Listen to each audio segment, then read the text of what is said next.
Ikaze kuri mwese, iyi ni inkwakuzi mukurikiye, ni inkuru y'ubuzima tugiye kubabwira, inkuru nziza vraiment ishobora gufasha abantu. Nkuko twabibabwiye tuzaje tubagezaho n'ibindi biganiro usibye amakuru tubagezaho saa 11 za mu gitondo kugera saa 12 kugera saa 11 n'igice, ariko tugiye no kujya tubagezaho byinshi ku bijyanye n'ibiganiro bigiye bitandukanye. Uyu munsi rero tugiye kuvuga ku ki? Tugiye kuvuga ku bintu byihariye ku buryo bushya bwo kuvura ubugumba hisunzwe gusimbuza utunyangingo. Ukuvuga ngo abantu batabyara rwose mwigire hino mutega amatwi murebe ibintu byihariye ku buryo bushya bwo kuvura ubugumba hisunzwe gusimbuza utunyangingo. Turaza kwifashisha Uburyo. Mu wa 2025 hatewe intambwe ikomeye mu rwego rw'ubuvuzi ku isi ubwo umugabo yasimburizwaga intanga sperm transplant mu rurimi rw'amahanga. Hakaba hari hagamijwe gukosora ikibazo cy'ubugumba yari afite. Ibi rero turi kuvuga byakorewe ku mugabo witwa Su, bikorwa n'ibitaro bya kaminuza ya Pittsburgh University of Pittsburgh Medical Center UPMC. Iyo ni kaminuza iri muri leta ya Pennsylvania, imwe mu zigize leta zunze ubumwe za Amerika. Mbere yuko bikorerwa kuri Su wari ufite imyaka 26, iki gikorwa cyari cyabanje kugeragezwa ku nyamaswa zirimo imbeba n'inkende. Byagenze bite rero? Ubundi umubiri w'uyu mugabo ntabwo washoboraga gukora intangangabo. Ikintu rero bawukoreye ni iki? Wahawe utunyangingo, ibyo bita stem cells. Twagombaga no kuvuga utwo tunyangingo yahawe twagombaga kuvamo udukora intanga mu bihe bizaza.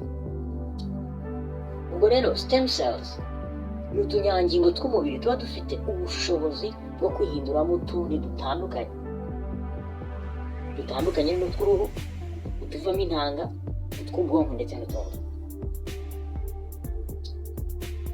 Bivuze ko nk'iyo hari utunyangingo umubiri ubura, twagize ikibazo ndetse n'ibindi, stem cells zifashishwa mu kudusimbura. Ubwo rero utwo tunyangingo baduhaye uwo bita Su. Su yari afite ikibazo kizwi nka azoospermia, aho mu masohoro ye nta ntanga zabagamo. Rero ibyo byatumaga atabasha gutera inda. Yarasohoraga ariko mu masohoro ye nta ntanga zabagamo. Ikibundi ni ikibazo muri rusange nk'uko statistique zibigaragaza, kibasira ubundi 1% by'abagabo bose batuye ku isi. Ni ukuvuga ko mu bagabo 50,000 haba harimo nibura 500 bafite iki kibazo.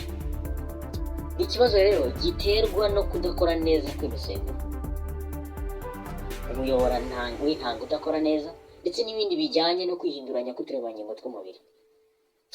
Uyu mugabo rero cyangwa se uyu musore Su, ikibazo cyo kutabyara yari afite yari yaragitewe n'imiti ya kanseri izwi nka chemotherapy yahawe ari umwana igihe bamuvuraga kanseri y'amagufwa yangiza imyanya y'imyororokere ye. Rero muri iki gikorwa bavura uyu mugabo Su, abaganga bifashishije stem cells z'umubiri wa yari yarafashwe mbere, hanyuma zikabikwa mbere yuko agira kanseri. Ni ukuvuga ngo bifashishije stem cells z'umubiri wa yari yarafashwe mbere, zikabikwa mbere yuko agiriwe kanseri. Uyu mugabo yari afite stem cells mu dusabo tw'intanga. Noneho abaganga barazifashe bazishyira mu ruhererekane rw'imyororokere kugira ngo zongere gukora intanga, hanyuma azabone ukuntu atera inda abyare. Abaganga ba UPMC bakoresheje imashini ya ultrasound cyangwa se ultrasound yafashije mu kuyobora urushinge ruto bari bohereje mu bugabo bwo hasi. Ndetse icyo gihe abaganga bari bizeye ko umubiri w'uyu murwayi uzakora intanga nk'ibisanzwe. nyuma rero y'iki gikorwa byari biteganyijwe ko bazajya basuzuma amasohoro ye kabiri mu mwaka kugira ngo harebwe ko utunyangingo dukora intanga twatangiye gukura. Umuganga w'inzobere mu buzima bw'imyororokere muri kaminuza ya Pittsburgh, Professor Ulrich, yavuze ko batari biteguye igitangaza. Yaravuze ati ntabwo twiteguye igitangaza.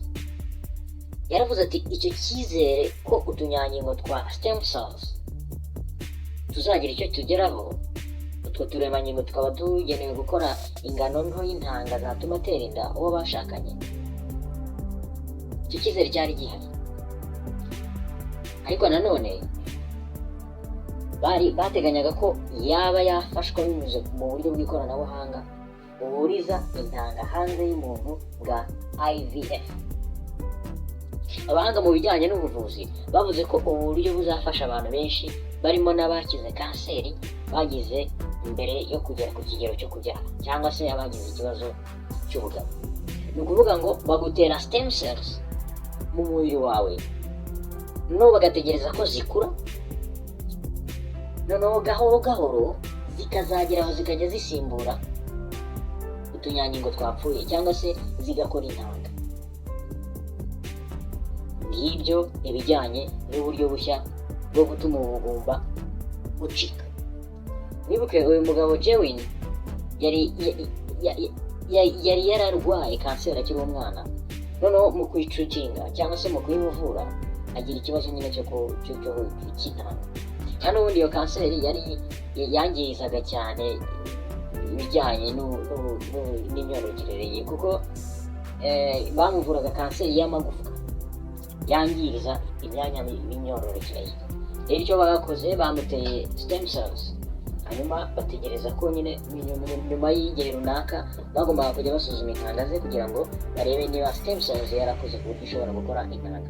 Ubu buryo rero bushobora kugufasha niba wabaye warigeze kuvurwa kanseri uri umwana cyangwa se waragize ubundi bugumba bugiye butandukanye bitewe n'imimerere igiye itandukanye. Abantu tubaho ku isi tugaterwa ibibazo byinshi bigiye bitandukanye, byaba iby'uburwayi n'iby'ubuzima bitewe n'ukuntu twakuze, ibyo twahuye nabyo cyangwa se n'ibindi bigiye bitandukanye. Gusa ubu buryo sinzi niba budahenze, ariko urumva ko muri Leta Zunze Ubumwe za Amerika bateye intambwe yo gusuzuma no gufasha abantu bafite iki kibazo. Byari ibyo twababwiraga. Mwibuke ko iyi ni inkwakuzi. Ibintu byose by'ingirakamaro tuzajya tubona bigomba kuza hano kugira ngo bifashe inkwakuzi zikurikiye inkwakuzi. Subscribe aho hasi, ndaje dukomeze n'ibindi.